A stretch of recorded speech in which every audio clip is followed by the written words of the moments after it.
guys, welcome back to the channel. So today we've got the 1971 Daddler Mark IV, and I'm going to start working on it and hopefully get it ready for winter.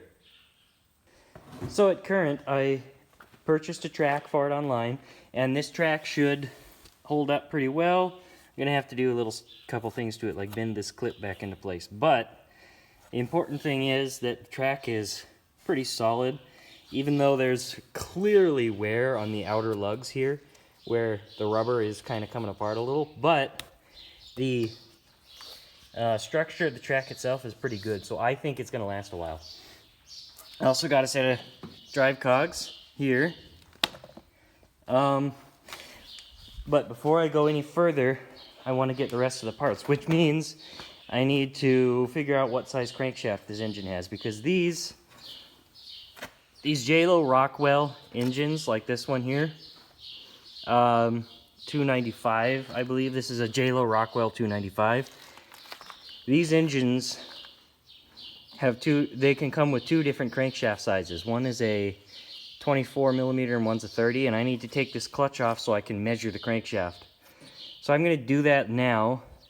Clearly, to take the clutch off, I have to pop this bolt out and then pop these three bolts out, which means I have to bend back this thing that holds the bolt in place. So I'm going to start doing that now. Then I can measure the shaft, and we'll see what we do.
That clutch is pretty disgusting inside of there. Look at that. Let's see, gotta focus. It's got a lot of dirt and grime. Springs are a little rusty, so I'm probably gonna clean this up. But for now, I gotta focus on getting it off of here. So as you can see, that is the crankshaft of the engine sticking out in there. And what I gotta do is put a spacer in there. Alright, so one quick trip to the hardware store later, I have a bolt that threads into the clutch here. With this bolt, I can pull the clutch. So the way I'm going to do that is, I'm going to turn the sled on its side, and then I'm going to put a little water down here in the clutch. Then I'm going to put the bolt in here and slowly tighten it up. And as I tighten it up, the water won't compress, so hopefully it'll pop it off the shaft. This method's worked before. Let's see if it's going to work this time.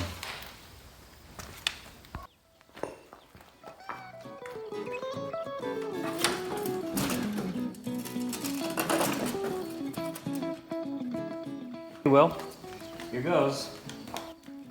See how well this works. Just pour a little water in there.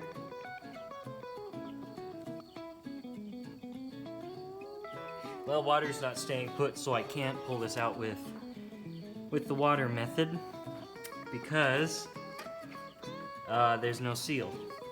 So the other method I've got here is I put a shim down inside here that was about the right size to slide in. I'm going to try tightening this bolt in against it and pulling the clutch off that way, which is how a standard clutch puller works. It's just I don't actually have a standard clutch puller, so well, we'll give this a try.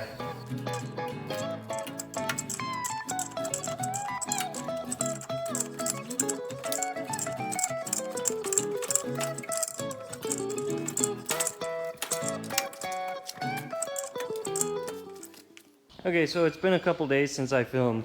I spent a little time fiddling with the clutch because I was having a terrible time getting it off of there.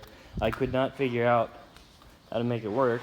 And, well, long story short, I messed up on it.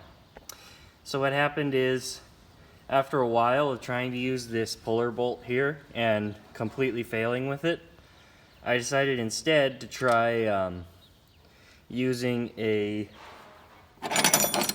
puller like this on it, which turned out to be a bad mistake because these arms here, I was just hooking them onto the back of the clutch and pulling, and it actually split the clutch into pieces. So yeah, I'm gonna have to replace this.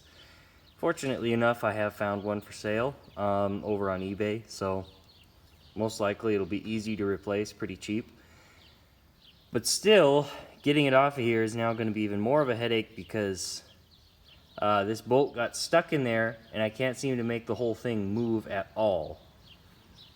So, new plan for getting the clutch off. And the whole reason I was trying to get the clutch off was just so that I could measure the crankshaft here and be sure what size crank seals I need to order.